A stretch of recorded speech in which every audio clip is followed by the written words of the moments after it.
Welcome to St. Giles in the Word, a daily recording of our readings on this 12th day of August.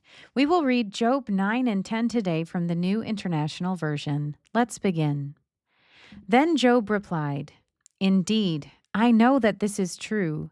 But how can mere mortals prove their innocence before God?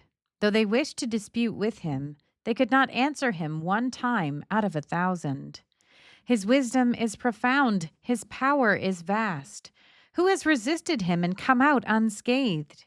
He moves mountains without their knowing it, and overturns them in his anger.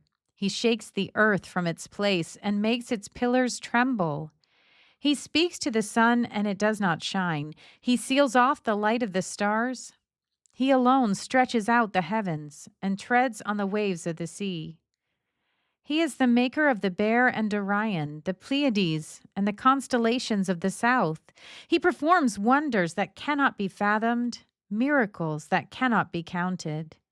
When he passes me, I cannot see him. When he goes by, I cannot perceive him. If he snatches away, who can stop him? Who can say to him, 'What are you doing?' God does not restrain his anger. Even the cohorts of Rahab cowered at his feet. How then can I dispute with him? How can I find words to argue with him? Though I were innocent, I could not answer him. I could only plead with my judge for mercy. Even if I summoned him and he responded, I do not believe he would give me a hearing. He would crush me with a storm and multiply my wounds for no reason. He would not let me catch my breath, but would overwhelm me with misery. If it is a matter of strength, he is mighty, and if it is a matter of justice, who can challenge him? Even if I were innocent, my mouth would condemn me. If I were blameless, it would pronounce me guilty. Although I am blameless, I have no concern for myself. I despise my own life. It is all the same. That is why I say he destroys both the blameless and the wicked. When a scourge brings sudden death, he mocks the despair of the innocent. When a land falls into the hands of the wicked, he blindfolds its judges.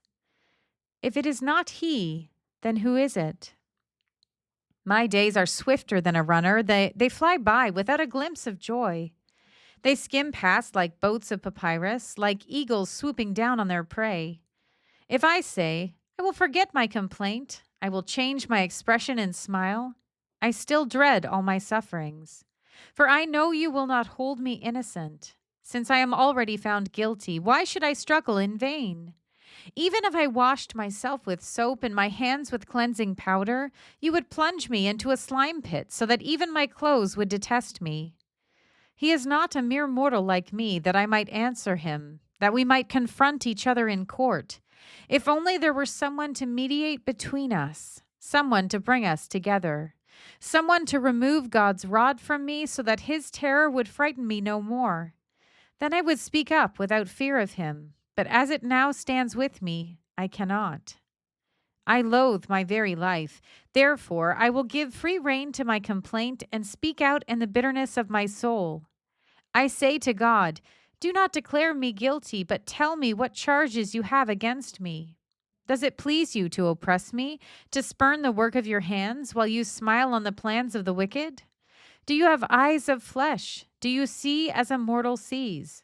Are your days like those of a mortal, or your years like those of a strong man, that you must search out my faults and probe after my sin? Though you know I am not guilty, and that no one can rescue me from your hand. Your hands shaped me and made me. Will you now turn and destroy me? Remember that you molded me like clay. Will you now turn me to dust again? Did you not pour me out like milk and curdle me like cheese, clothe me with skin and flesh and knit me together with bones and sinews? You gave me life and showed me kindness, and in your providence watched over my spirit. But this is what you concealed in your heart, and I know that this was in your mind. If I sinned, you would be watching me and would not let my offense go unpunished. If I am guilty, woe to me. Even if I am innocent, I cannot lift my head, for I am full of shame and drowned in my affliction. If I hold my head high, you stalk me like a lion and again display your awesome power against me. You bring new witnesses against me and increase your anger toward me. Your forces come against me, wave upon wave. Why, then, did you bring me out of the womb? I wish I had died before any eye saw me.